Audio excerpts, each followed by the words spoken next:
চিংড়ি দিয়ে বানিয়ে নিন কচুল্লতির জিভে জল আনা এই পদ। চিংড়ি দিয়ে বানানো যায় সুস্বাদু নানা পদ। চিংড়ি ভাজা থেকে চিংড়ি বড়া, মালাইকারি বা চিংড়ি দিয়ে বিভিন্ন তরকারি দারুণ সুস্বাদু। আর যদি কচুল্লতি দিয়ে চিংড়ি মাছ হয় তাহলে তো কথাই নেই। তো হ্যালো এভরিওয়ান, সবাই কেমন আছেন? আশা করছি ভালো আছেন।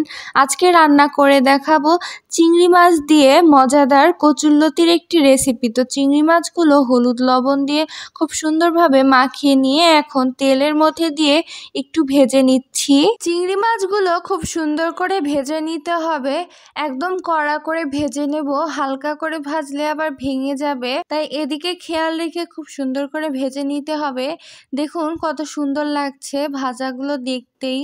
তো এই তো আমার চিংড়ি মাছগুলো ভাজা শেষ, উঠিয়ে নিয়েছি। এরপরে ওই তেলের মধ্যে দিয়ে দিলাম পেঁয়াজ কুচি, কাঁচা মরিচ দিয়ে দিচ্ছি। দেওয়ার পরে এখন খুব সুন্দর করে ভেজে নিব। এরপরে এখানে দিয়ে দিচ্ছি হলুদের গুঁড়ো, স্বাদ মতো লবণ, মরিচের গুঁড়ো এতটুকুই ছিল। দিয়ে দিলাম আদা রসুন জিরা ধনিয়া বাটা মিক্সড দিয়ে এখন সবগুলো মিশিয়ে নিচ্ছি এভাবে নাড়াচাড়া করে। আর মশলার কাঁচা গন্ধ থাকা যাবে না, তাই দেখে একটু সময় নিয়ে এভাবে কষিয়ে নিতে হবে। এই তো একটুখানি পানি দিয়ে দিচ্ছি। পানি দিয়ে আবার মশলাটি সুন্দর করে কষিয়ে নেব। পানি না দিলে হবে না, তাই একটু পানি দিলাম। এরপরে কষিয়ে নেওয়ার পর এর মধ্যে কচুরলতিগুলো আর আলুগুলো সব ঢেলে দিচ্ছি। কচুরলতির সঙ্গে আলু এভাবে কেটে দিয়েছি, তাহলে কিন্তু খেতে ভালোই লাগে। তো আমি মাঝে মধ্যে এভাবে দিয়ে থাকি। তো এখন সব কিছু দিয়ে খুব সুন্দর করে এভাবে নাড়াচাড়া করে মিশিয়ে নিচ্ছি।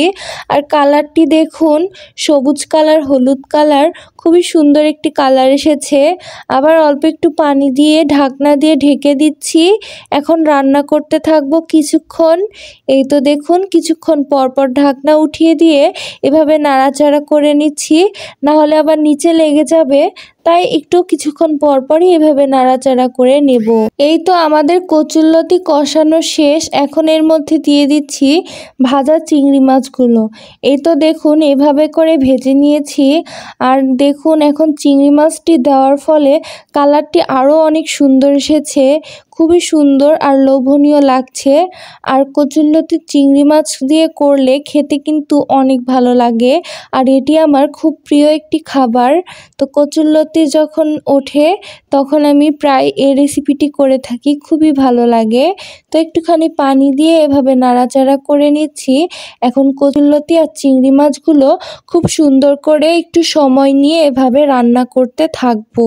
এখন ঢাকনা দিয়ে ঢেকে দিচ্ছি আর অল্প আঁচে রান্না করব। এই তো কিছুক্ষণ পর পর ঢাকনা উঠিয়ে নিয়ে একটু করে নেড়ে দেব। আবার ঢাকনা দিয়ে ঢেকে এভাবেই ভাপে ভাপে রান্না করতে থাকবো। এই তো দেখুন আমাদের রান্না হয়ে এসেছে প্রায়, আরও একটু পানি শুকিয়ে যাবে।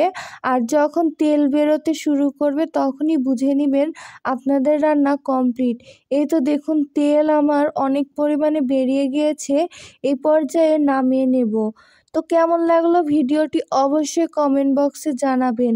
আর রান্নাটি যে দেখতে যতটা সুন্দর হয়েছে, খেতেও কিন্তু অনেক অনেক মজা হয়েছে।